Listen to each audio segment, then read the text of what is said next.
Given what most Americans believe, the next statement may be more shocking than any previous. The fact is, the United States is not a country, but a corporation contractually created by the Constitution. Your state is a country, per the law, and your original citizenship is of that country. Our founders instituted themselves to be first and foremost citizens of their respective states. As of 1787, those states already had formed a union, and they created the Constitution for the purpose of perfecting that union in forming a national government. They did not intend that the new nation have any jurisdiction or powers over the states or their citizens that were not specifically enumerated in the Constitution. They stated this point quite clearly in Article 1, Section 8, Clause 17 of the Constitution.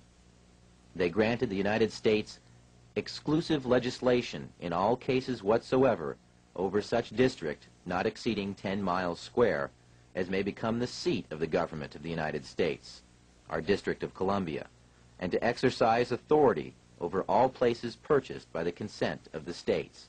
And that is all. The framers further secured the rights of the people with the 9th and 10th Amendments in the Bill of Rights. In the 9th, they established that the enumeration in the Constitution of certain rights shall not be construed to deny or disparage others retained by the people. And in the 10th, they made clear that the powers not delegated to the United States by the Constitution, nor prohibited by it to the states, are reserved to the states respectively, or to the people. The only way the federal government can have any jurisdiction beyond these constitutional clauses is by written permission or contract. Which leads us to another piece of the puzzle, the 14th Amendment to the Constitution, ratified in 1868 following the Civil War. As barbaric as it may sound today, the black slaves, prior to the conclusion of the Civil War, were legally considered to be property, with none of the rights or privileges of free-born people, only duties. The money interests took advantage of America's desire to free the slaves, and found a way to use the swiftly adopted post-war constitutional amendments to enslave all of the people. The deceit is in the wording of both the 13th and 14th Amendments.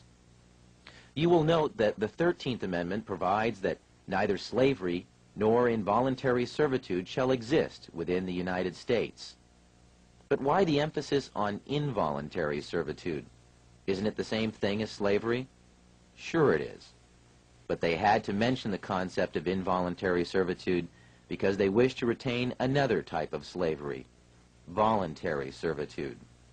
Voluntary servitude is an ancient and established concept. It was the way serfs became subjects to their lords during feudal times in England and other European countries.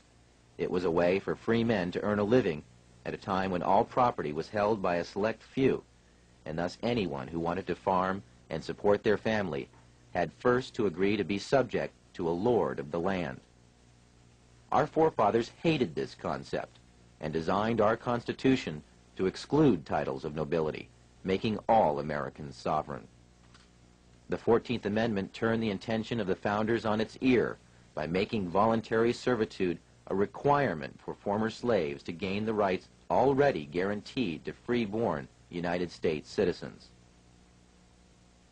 When the slaves were released from their involuntary servitude following the war, their status was changed from that of being property to that of being a person.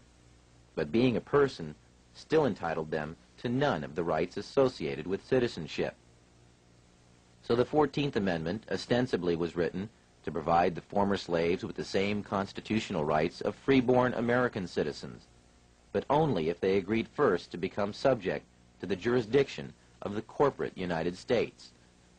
Making oneself paramountly, that is, first subject to the jurisdiction of the laws of the United States, however, limits access to parts of the Bill of Rights, as we'll explain in a moment. But first remember, anyone who voluntarily subjects himself to the laws or jurisdiction of another is, in every way, obligated to abide by the terms of any contracts or laws established by whomever establishes the rules of the contract. In simple terms, This meant that the former slaves became subjects first to the United States, and secondly to the state in which they lived. They had no sovereignty whatsoever. This status had never existed in the United States prior to that time. The 14th Amendment created a new class of citizenship in the United States, a second-class citizenship.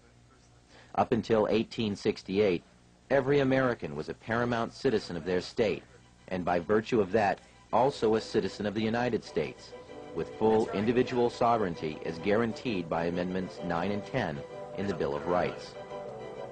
But so-called naturalized citizens, or 14th Amendment citizens, are paramountly subject to all laws of the United States, and, having no status as freeborn citizens, have no access at all to the unenumerated rights retained for the people by Articles 9 and 10 of the Bill of Rights.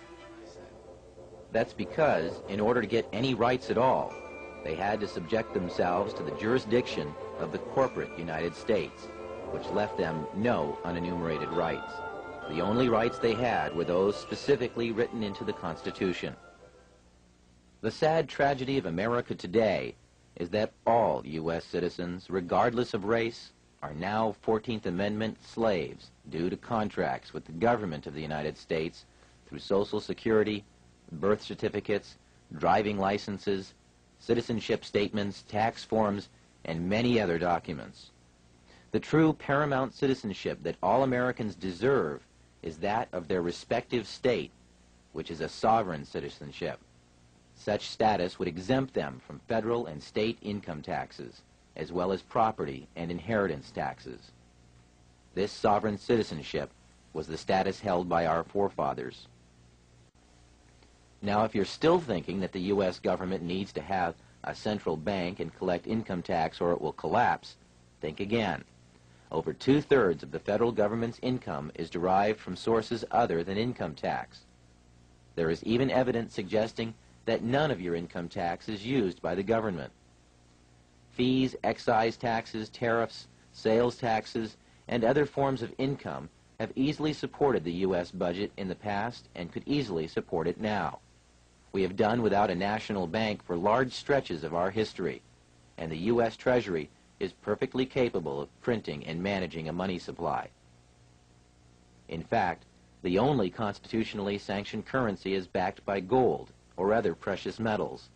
This is a far more stable form of currency and is the type of money the Treasury was designed to handle.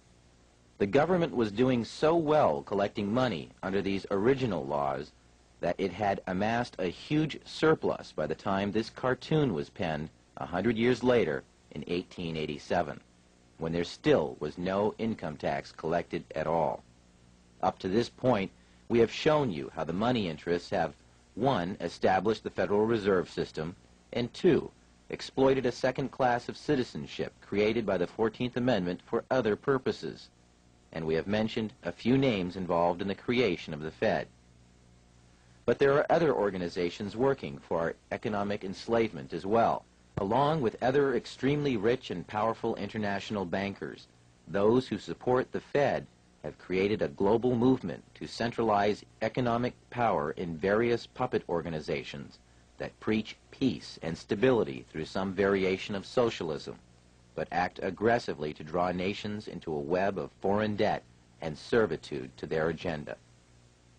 The United Nations, the World Monetary Fund, and the Council on Foreign Relations are all committed to an agenda of world domination through manipulation of economic power.